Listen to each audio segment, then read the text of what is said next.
The America we forgot. There was a time when America felt different. Not perfect. Not innocent. Not without pain, struggle, or mistakes. But different. There was a time when a man's word still meant something. A handshake could close a deal. A front porch was not just wood and paint. It was where neighbors talked, children laughed, and families watched the sun go down over a country they still believed in. There was a time when the flag outside a home was not decoration. It was a promise. A promise that someone before you had worked, sacrificed, fought, prayed, and bled so that you could wake up in a free country and call it home. That America was made of early mornings, worn-out boots, lunch pails, church bells, factory whistles, small-town diners, backyard gardens, and fathers who left before sunrise because their families depended on them. It was made of mothers who could stretch $1 farther than anyone thought possible. Women who kept homes together through war, depression, grief, and uncertainty.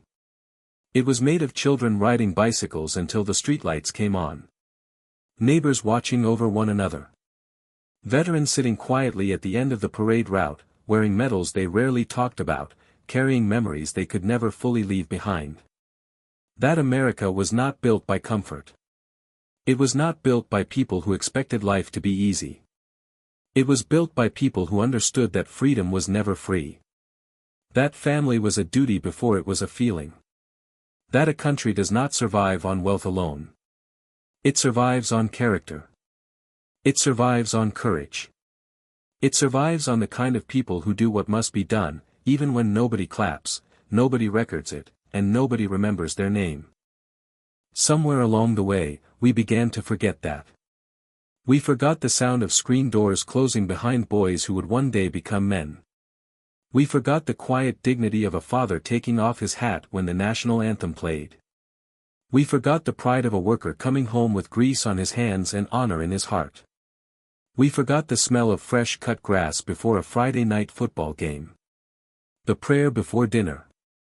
The folded flag on a widow's shelf. The old photographs of young soldiers who never got the chance to grow old. We forgot that America was not handed down by celebrities, politicians, or loud voices on television. It was handed down by farmers, mechanics, nurses, teachers, soldiers, welders, miners, truck drivers, carpenters, and mothers who held families together when the world tried to tear them apart. It was handed down by men who crossed oceans to fight enemies they had never met. And by women who waited at home, raising children, rationing food, writing letters, and wondering if the next knock on the door would change their lives forever. The America we forgot was made of ordinary people doing extraordinary things without ever calling themselves heroes. They did not need applause. They did not need attention. They did not need the world to tell them they mattered. They already knew what mattered. God. Family. Country. Duty. Honor. Work. Sacrifice. These were not slogans to them. They were the pillars holding up daily life. There was a generation that did not need to be told what sacrifice meant. They lived it. They grew up during hard times, when nothing was guaranteed and nobody owed them comfort. They learned early that food did not appear by magic. Money had to be earned. Respect was not demanded. It was deserved. They watched their parents endure hunger, uncertainty, and loss. And instead of becoming weaker, they became stronger. Then, when war came, they stepped forward. They were young. That is what we forget. The men who stormed beaches, flew bombers, marched through snow, crossed rivers under fire, and slept in mud were not statues. They were boys from farms and cities. Boys who loved baseball, cars, girls, music, and home-cooked meals. They were sons, brothers, husbands, and fathers. Many had never left their hometowns before they were sent across the world to face evil face to face. They did not go because war was glorious. They went because duty called. And in that America, duty still had a voice loud enough to move men. Imagine one of them for a moment. A young American standing on a ship before dawn, looking toward a shore covered in smoke and fire. His hands are shaking, but he says nothing. Around him are other young men pretending not to be afraid. In his pocket is a letter from home. Maybe from his mother. Maybe from his wife. Maybe from a girl who promised to wait. He does not know whether he will see the sun set. He does not know whether his name will be carved into stone or forgotten beneath foreign soil. But when the ramp drops, he moves forward. That is the America we forgot. Not the easy America. Not the loud America.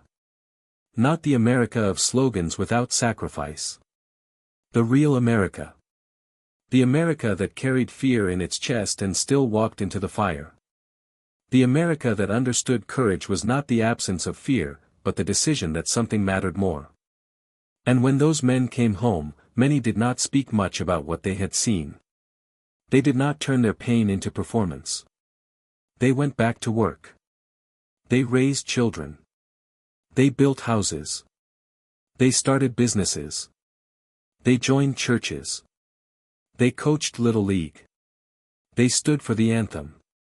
They kept photographs in drawers and memories behind their eyes. They had seen what happened when nations lost their soul. They knew America had to be protected not only from enemies abroad, but from weakness at home. They believed in discipline because they had seen chaos. They believed in family because they had lived with absence. They believed in faith because there were nights when faith was all they had left. They believed in the flag because they had watched it lifted over graves, battlefields, ships, schools, and town squares. They knew it represented more than fabric. It represented the living and the dead. It represented a promise between generations.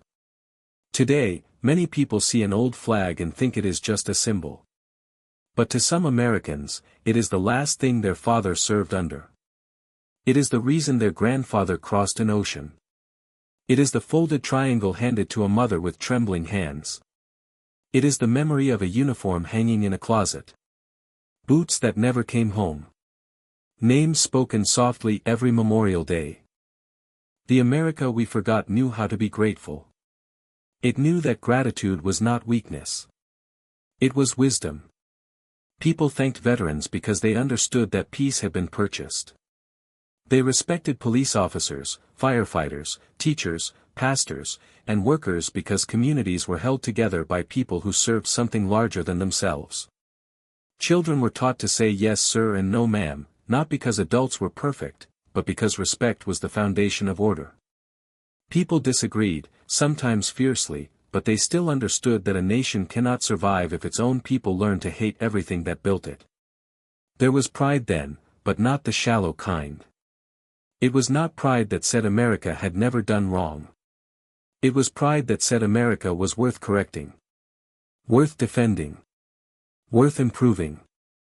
Worth passing on.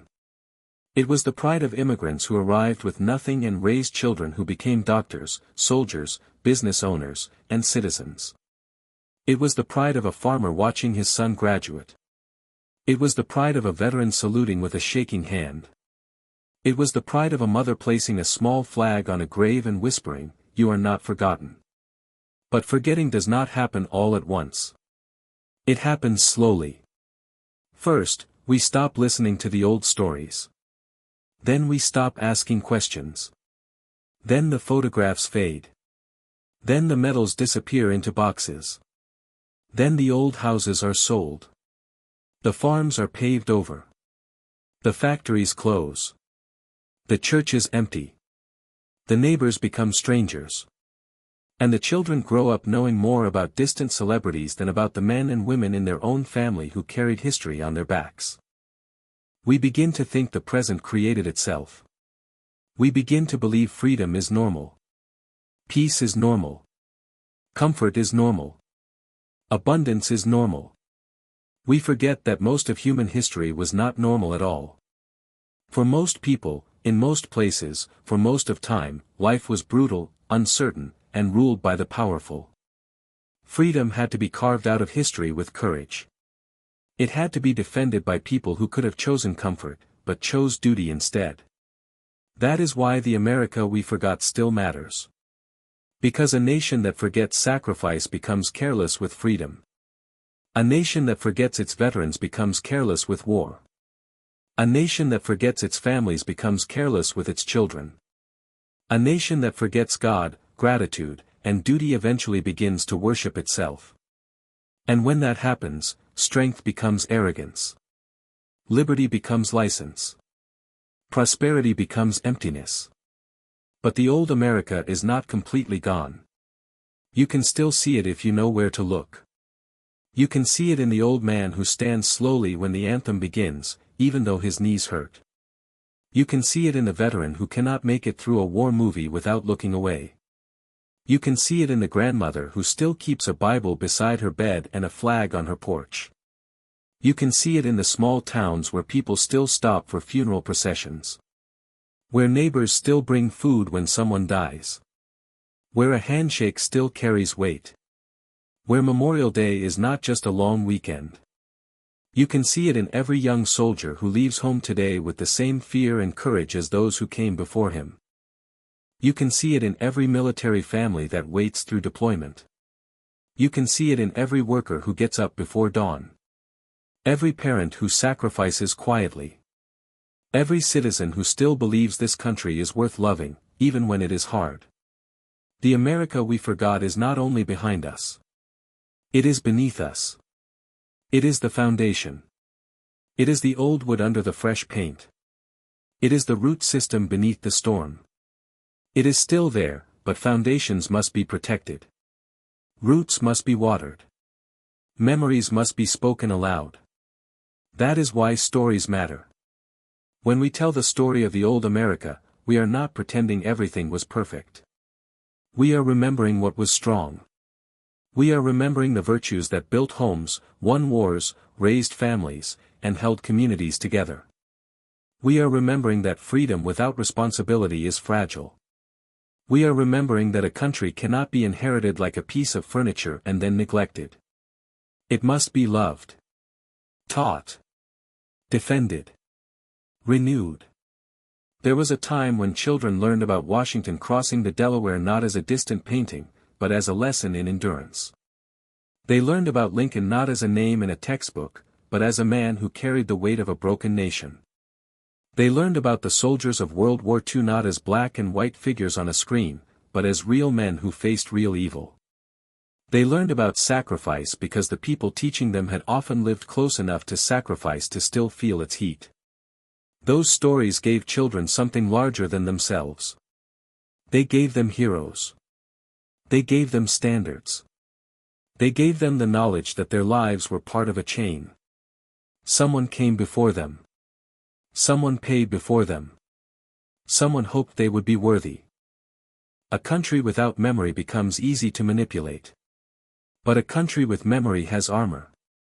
Memory reminds us that America has been through darkness before. It has survived war, depression, division, fear, scandal, loss, and change. It has buried sons and rebuilt cities. It has made terrible mistakes and still found ways to rise. It has argued with itself from the beginning, but argument does not have to mean destruction. In the old America, disagreement could still exist under a shared roof.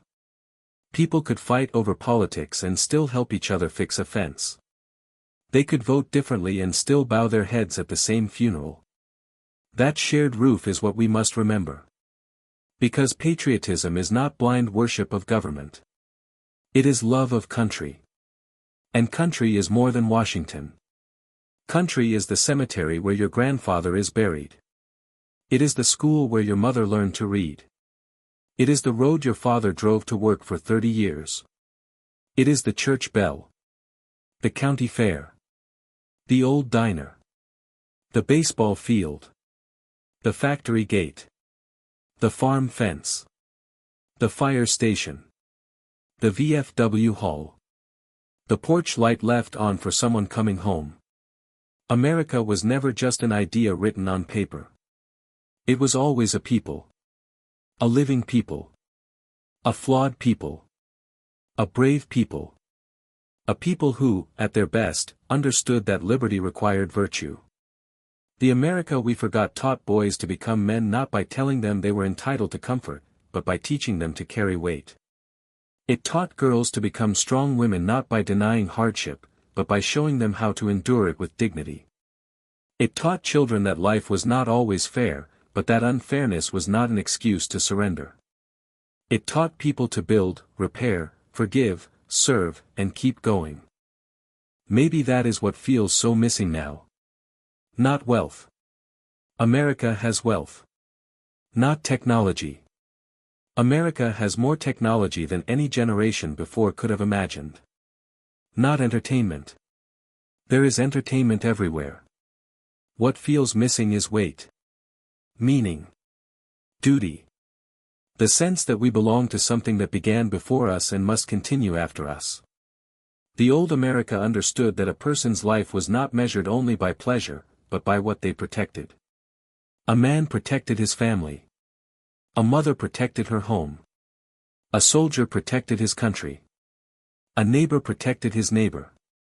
A citizen protected the republic by staying informed, voting, serving, respecting the law, and teaching children why freedom mattered. That kind of America cannot be rebuilt by nostalgia alone.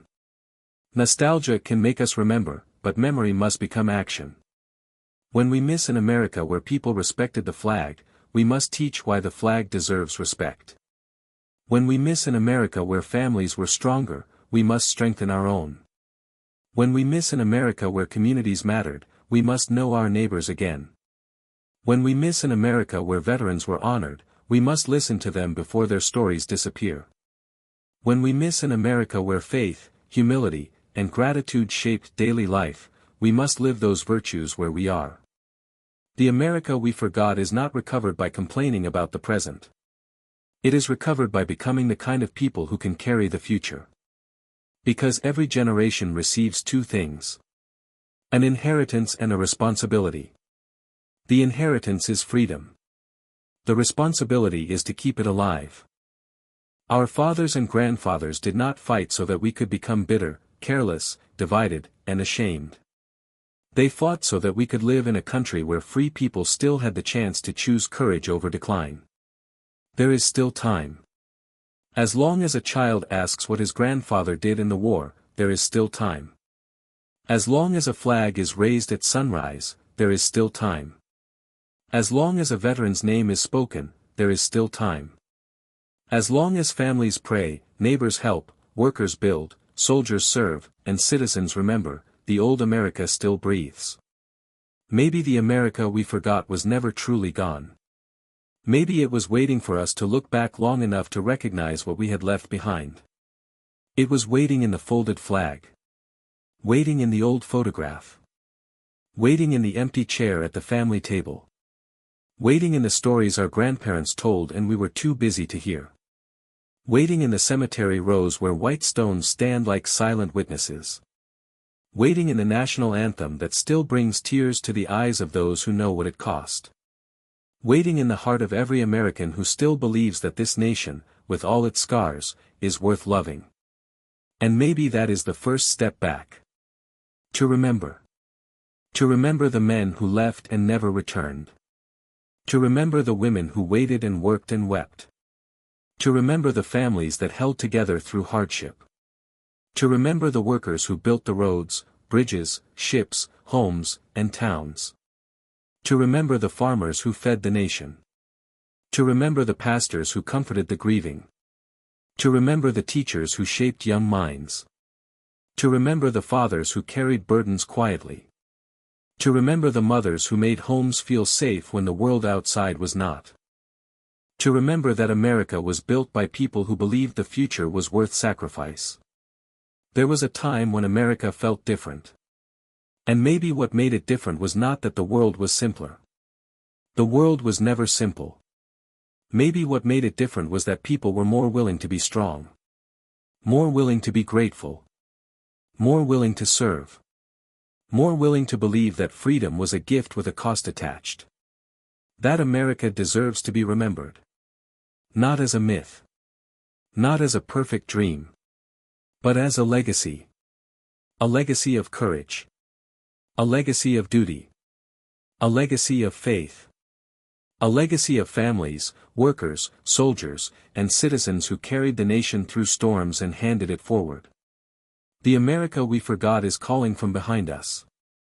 Not asking us to live in the past, but asking us to carry forward what was best about it. The honor. The humility. The sacrifice. The gratitude. The courage. The love of home. The love of country. The belief that a free nation is only as strong as the character of its people. And when we remember that, truly remember it, the America we forgot does not have to remain forgotten. It can live again. In every home that teaches respect. In every father who carries his duty. In every mother who holds her family together. In every veteran who is thanked before it is too late. In every child who learns that freedom was bought by sacrifice. In every citizen who looks at the flag and understands that it is not just cloth in the wind. It is a promise. A promise from the dead to the living. A promise from the past to the future. A promise that America, with all her scars and all her glory, is still worth remembering, still worth loving, and still worth defending.